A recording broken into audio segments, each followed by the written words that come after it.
Interesting concern that I found out about a couple of days ago that has operations on the west side. You probably won't see it here in the Wenatchee area. Anyway, not yet. Maybe kind of a good idea if this comes up. But a for-profit enterprise that deals in used clothes and resells them to conserve natural resources and greenhouse gases. The company is called USAgain, and they collect unwanted textiles, or textiles, if you will, and then resells them. And there are stations around, there are a number of stations all over the Seattle, Puget Sound area that collects these clothes, and then they take them and then distribute it. On the line, we have Eric Shanin, who is the division manager for USAgain out in, and do I have this right? You're in the Auburn area, Eric? Yes, we are. How is Auburn today? Oh, it's just glorious. Nice day, sunshine? No, it's typical overcast. But, okay. For Auburn, this is fine. All right. Yeah, I've been in Auburn. Yeah, I guess overcast would be good. Tell me about now. Did I get the essence of USAgain correct? Yeah, you really did. I mean, that captures what we're about. I mean, we're a for-profit company that our business is intercepting with stuff that normally might have gone to a landfill, stuff that's part of the waste stream. We collect this discarded clothing and we resell it in the U.S. and abroad. How do you resell it? To whom do you resell? Well, they're primarily, there are a range of customers, and you have to understand that the used clothing market has just skyrocketed across, not just the United States with the current economic condition, but across the world. About 70% of the population, of the planet relies on secondhand clothing. So a portion of what we sell goes to local thrift stores, and some to graders, and a lot of it goes to South America and other places where a lot of times their economy is dependent on it. Mm-hmm. Did you said graders? Did I get that correct? To graders? What is that? Well, graders. A grader is a facility. It's a customer that receives clothing and then sorts it out. Okay. And in order to find what's usable and product of various grades, so that they can divert it to the appropriate customer. Mm-hmm. Is USAgain, is the Auburn, is the Seattle area just one market? Is it in other markets across the country? Yeah, actually, we're in 11 states. We have operations in 15 states, and with 11 divisions, and over 10,000 drop boxes across the country. There's 10,000 boxes out there, recycling partners, where you can find our recycling stations, and people make use of us. Mm-hmm. Are they elsewhere outside of the Seattle area? I mean, in Washington State, or are they primarily in the Puget Sound area right now? Well, in Washington, in our area, I have 750 bins across the state, all the way north from Blaine, all the way down to Olympia and the West Coast. But in the other states, you're talking about the main markets, where you've got Chicago and Atlanta and New York and Milwaukee and places like that, where we're well established and doing a good business. Eric, how long have you been with USAgain? Well, it seems like 175 years. But really, I've been here for 3 years. I was a hardcore kind of recycling nut to begin with, and then I saw an opportunity here, and it was a great move. How long has USAgain been around?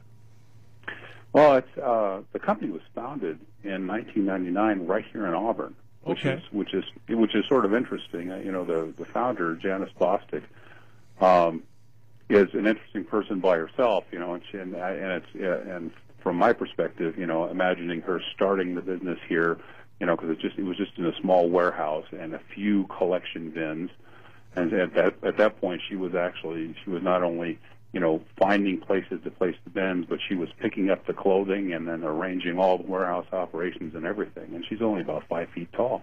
Mm-hmm. I don't know how she did it. How did you get involved in it? Were you recruited, or did you hear about it and say, "Hey, I want to be a part of this"? Well, I've worked in businesses where I was always, I'm a hardcore. If you live in Washington State, you have to be kind of an outdoor nut. I mean, you're here because you love green trees and mountains and things like that, and so I've always been interested very much, intensely interested in the environment, and I just always kept my ear to the ground for opportunities to get into what I felt was an environmentally sound business, where I could be doing something good. So I saw the opportunity come up and jumped on it. Mm-hmm. As division manager, what do you do?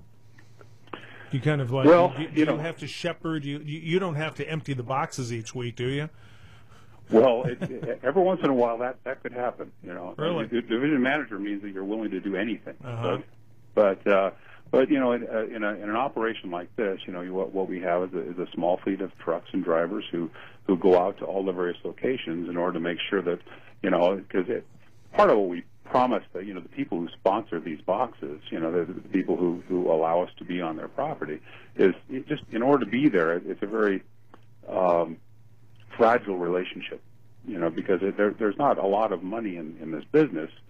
So, part of what we offer is that we're going to take really good care of the place. You'll never have to worry about it.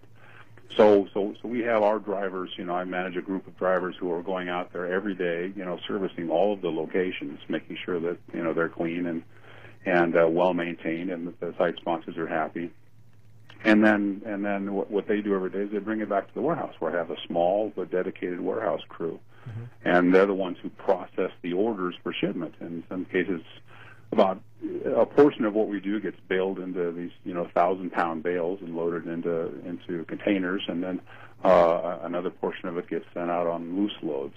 So you've got this continual flow of we're pulling things in and servicing the boxes and then processing them here to ship out to customers. I'm curious about the textile recycling portion of this, and what kind of textiles do you take? Are you looking for some types of clothing rather than other types? Are you looking for nylon? You're looking for polyester? You're looking for denim? What do you generally like to take? Well, this kind of goes back to, sometimes you build your business around, available resources, or around a need, and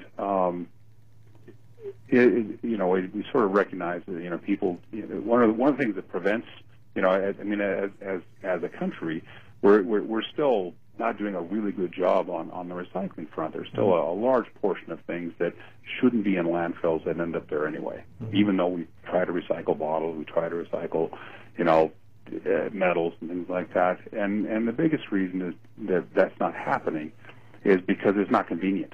We're a country based on convenience, mm-hmm. and it's tough sometimes to sort this into that bin and sort that into that bin and make sure it goes to the right place.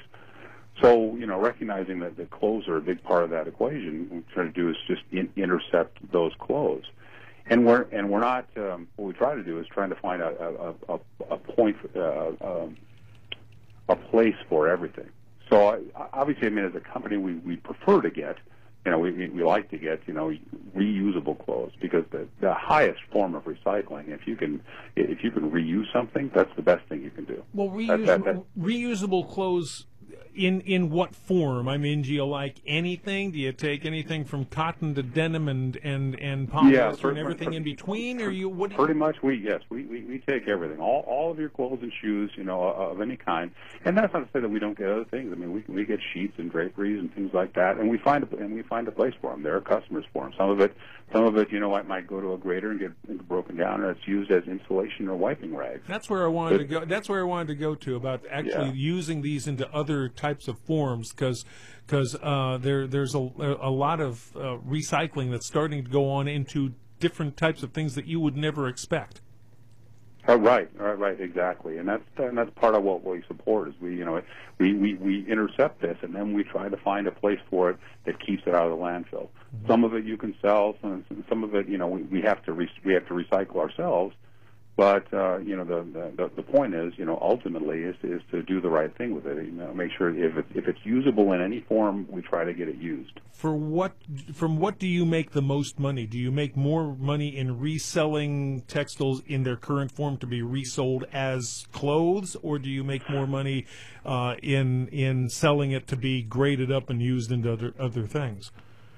Well, for us, I mean, it really is about the clothes. I mean, we sell it in bulk, mm-hmm. and it comes out here and it goes in bulk, and then it gets diverted, a little further down the supply stream. So really we take it in bulk and to make sure there's no garbage of any kind, mm-hmm. and then we send it to customers who ultimately make that do the sorting and separate the useful from the things that actually need to be reconstituted. Okay. You collected 60 million pounds of discarded clothing last year. Wow. Yeah, I actually did that myself. My arms are tired. He weighed it all, right? Yes, it was me. Oh, it's huge. I mean, it's you would be just amazed. I mean, before I got into the business, I had no clue that there was such a business, and even though we did the 60 million, but when you think about it, in the United States, just in 2010 alone, we discarded, the United States, 13 million tons of textiles. Only 15% of that, overall was actually recovered, for recycling or reuse. And that's not just us. I mean, that's us and everybody else who's in this business. But such a small fraction of that is actually, of the stuff that's going to landfills is being recovered. So, well, on the one hand, we feel good because, we've done a lot to prevent, greenhouse gases and save the environment and make a business, and support the economy. There's still so much work to do because, we're just capturing a small percentage of what's out there. We're with Eric Shanin, who is the district manager of a concern called USAgain, which and you're based in Auburn. That's where it was founded, but the headquarters are now in Chicago, correct? Yeah, sadly, I'm trying to get them to move it back here. Oh, okay. But yeah, they followed Boeing. Is that the deal? Yeah, probably. What is the benefit? Let's say I've got some old clothes and I've got a choice. I could donate it to a thrift store, or I could donate it to you. What's the benefit to donating to USAgain? Well, really, from my perspective, of course, I would like to have, for my business, my employees, and for the things that I work to support. I mean, I would like to have those clothes. But really, the benefit to USAgain is that we're just convenient. The idea is that we try to be places where people actually go, so that you don't have to go out of your way. We're already at the shopping center where you're buying your groceries, or we're already at the gas station where you get your gas. Because for a lot of people, recycling is purely a matter of convenience. Mm-hmm. But if you're coming down to an absolute choice, I don't care where the clothes go. I mean, as long as we don't send them to a landfill, I'm happy if they go to the thrift store or they go to a competitor or something else. I mean, the point ultimately is to do the right thing in order to create a more sustainable environment. Mm-hmm. Eric, you're mainly in the west side. Do you have any other boxes outside of the Puget Sound area here in Washington State? Are they in Spokane or Yakima or maybe coming to Wenatchee or something like that? Anywhere else other than the Puget Sound area right now? Well, actually, I plan to work with you directly so that we could set up in Wenatchee. Okay. So you've got to get us set up and get us all our sponsors, but that's where we're going to be next. Right now we're completely on the west side, but I'm open to ideas. Right. Are you mainly down the I-5 corridor? Yeah, you're pretty much stuck there. I mean, you got to try and keep towards your population centers. Mm-hmm. So it's the I-5 corridor for the most part. Although we're out as far as Sequim and Port Angeles and Aberdeen and yeah, on the Olympic Peninsula there. So yes. Are there plans? And you mentioned sponsors. What do you talk about sponsors? for your Well, for I mean, your a boxers? site sponsor, yeah. The important, again, we talked earlier about that relationship, and a site sponsor, in order to have one of our recycling units on somebody's property, you have to go get their permission. Mm-hmm. Right, that's true. So they sponsor, essentially they sponsor. So we go there and we talk to them about what we do, and They say that's a good thing, and we'll put your box here. Right. Well, and for many reasons. I mean, for one, I mean, there's many consumer studies that point very specifically to the idea that today's educated consumer is looking for to do business with companies that have a green profile, that are environmentally friendly. So in a lot of ways, we help drive business to those companies. We also engage in revenue sharing. So a portion of of the revenue that might be generated, like if you were a small business, that had a box on your property, can actually go either back to you or to or any place you'd like it to go. So some people will through us generate revenues for a charitable organization or the Boys Club or something if they choose to. Okay. So it's a very much a win-win-win kind of a situation. I'm down to just about a minute or so here, Eric. So let's say people are more interested here. How do we get people interested in USAgain? Let's get a website out or something. Yeah, our website is really neat, and you can learn about us. We're at www.USAgain. It's USAgain.com. Or if you want to try pronounce it another way, you could say USAgain.com. Yes, you can, and a lot of people do. And what were you going to say? I interrupted you. Oh, no, I forgot. Okay. Eric, I thank you for taking some time out in Auburn. Best of luck with USAgain.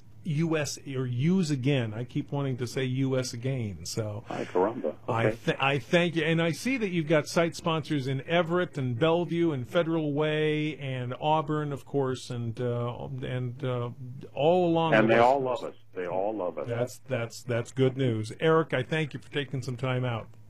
Thank you very much.